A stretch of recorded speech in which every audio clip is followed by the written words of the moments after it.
Have you ever had a panic attack? Oh my goodness, where all of a sudden you just stop, and your heart is just beating so fast, you almost lose your breath. You can't move on. You don't know what you're going to do.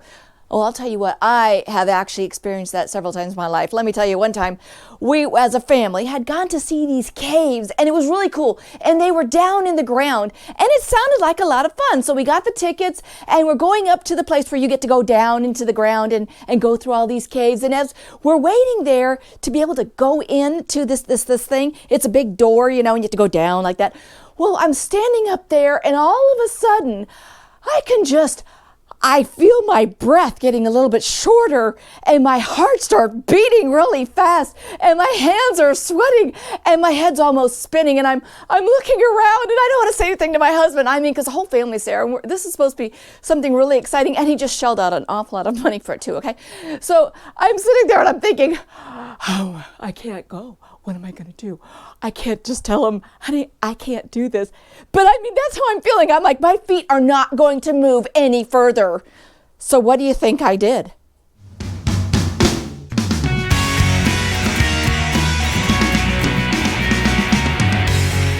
Hi there, this is Tracy from Esther 414 Ministries with something to think about.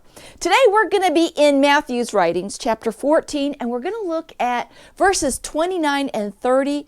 We're in a familiar story. And what's happened here? Let me give you a little background first, okay? Jesus has told the disciples to go to the other side of the lake, okay? They're fishermen, so it's not a big deal. So they get in the boat and they start rowing over there. But guess what? There's a big wind, a big gale that's come upon them. And it's pretty strong. And so the waves are coming up and the wind is blowing against them. They're trying to get to the other side against the wind. And it's not going real well, okay? So, it's to the point where now we're at nighttime, and Jesus is coming along, walking up along the water, and he is actually walking on top of the water, okay? And then they think it's a ghost. They're like, ah! And then all of a sudden, Jesus answers to them. He says, peace, be still, it's I. So Peter cries out, Lord, if it's you, tell me to come to you. And now this is where we're picking up, okay? We're in verse 29. It says this, Jesus answers, come. Then Peter got down out of the boat, walked on the water, and came toward Jesus.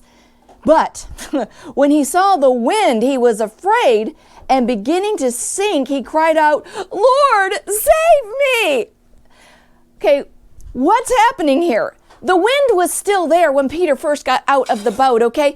But what was he doing? At this point, he's just focusing on Jesus. His whole attention is focused on the Lord. And this great miracle is happening before their eyes. And so, he's caught up in the moment. He's like, Lord, if it's you, call me and I'll come to you. I can do this, I know, because that's you. So he gets out of the boat and he starts going. But then all of a sudden, he loses focus. He's looking around and he sees this huge wind and these waves blowing on top of him. And he's thinking, oh my goodness, what am I doing? I can't walk on water. And what happens? I would say Peter goes into a panic attack. Because he's just thinking, I'm going to drown. I'm so stupid. And he's sinking. He really is going into a panic attack here. I certainly would have been, right? But he gets a hold of himself. He has enough sense to cry out to the Lord and say, Lord, save me. And what happened? Well, immediately, the next verse tells us, Jesus reached out his hand and grabbed a hold of Peter.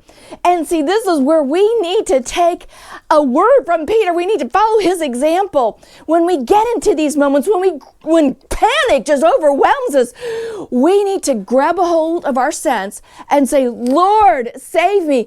We cry out to him. So let me go back to my story. So here I am in a panic attack because I'm thinking we're getting ready to go down to the middle of the earth. You're going way, way, way down. And I can't breathe. I don't know what to do. So what do I do? Do I just stay up there and just tell him, I'll meet you on the other end, okay?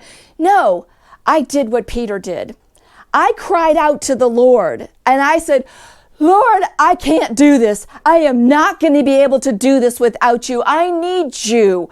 I need you to come over me, to help me, to release this to you, that your presence would be with me. See, in Philippians chapter 4, verses 6 through 7, he says this, Paul the apostle says this in his writings, do not be anxious about anything, but in prayer and petition with thanksgiving, let your requests be made known to God.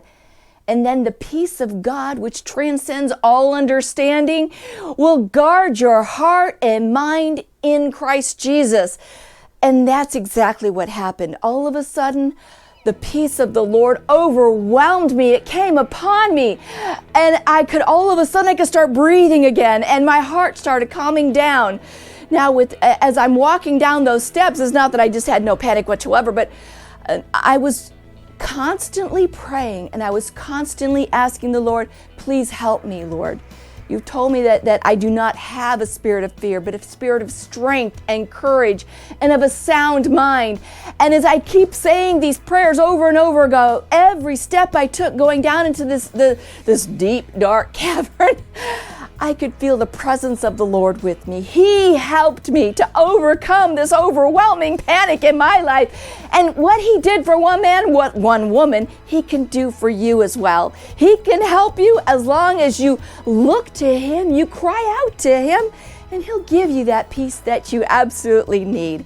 I hope this helped you out. This has been Tracy from Esther 414 Ministries with something to think about.